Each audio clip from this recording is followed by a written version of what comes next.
I think I've been to Nigeria the last few years quite a bit. The first time I went was in the 80s with Benson Idahosa. That's when you were only a little boy. There's one thing I don't like about what you said. It makes me feel old. I wish you did not say you were 14 or 16. I think, oh Lord, why did they have to remind me? I want to tell you just a few things about my experiences with Benson.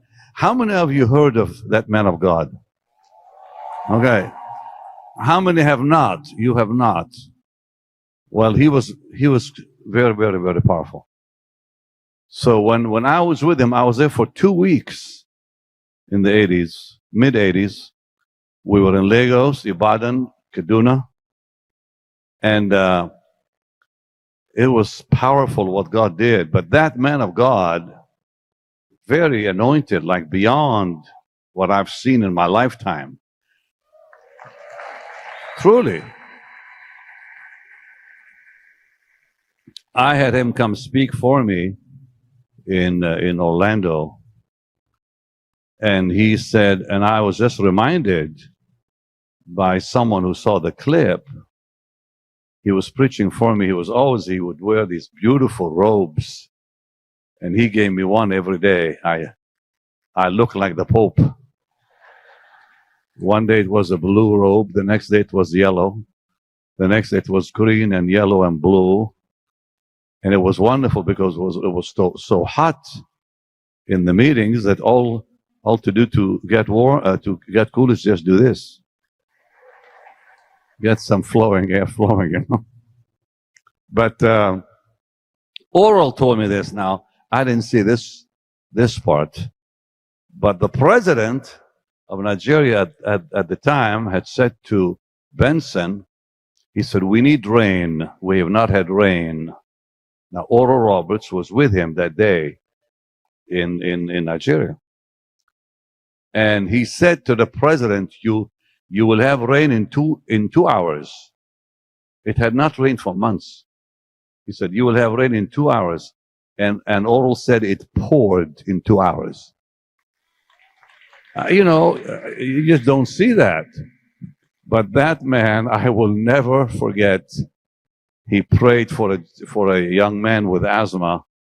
We were sitting at what is called you were with me, a phone center, and the old things where you put all the plugs in the old-fashioned stuff, so you had to wait a little while before you got a call. So this young man comes in, gets on his knees and says, Papa, I have asthma. And Benson said, open your mouth, and he did. And I never seen this in my life. He slapped that man. He says, you're healed. And he just slapped him like hard. Wham! And guess what? The asthma was gone. That was the first time I ever saw a man slap anybody and they got healed. Wow. But anyways, he was bold in the Lord. But the most amazing thing we saw with him, Jim, come here a second. You were there. They probably won't even believe this one. Jim Sornero has been with me how many years now? December will be 37 years. He's a saint, this man. So we are flying to Kaduna. We get to the airport, and how many of us were together with him? 10 of us, or maybe more. He gets to the airport. Now, nobody has a ticket. Not one of us has a ticket. He gets to the airport. He stops the plane from flying out to Kaduna. A plane was ready to take off, full of passengers.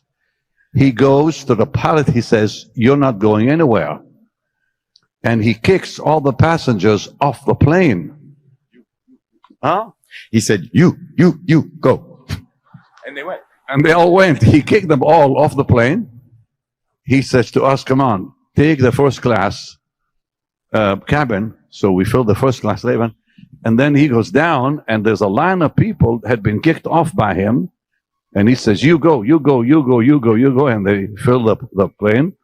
And then he says, you go home. There was a few of them that could not get in. He looks at the pilot and says, now you can take off. I thought, what power this man has. He controls the airport. Things like that. So it was quite interesting, I must say. But he's in heaven now, and he left his impact on all of us.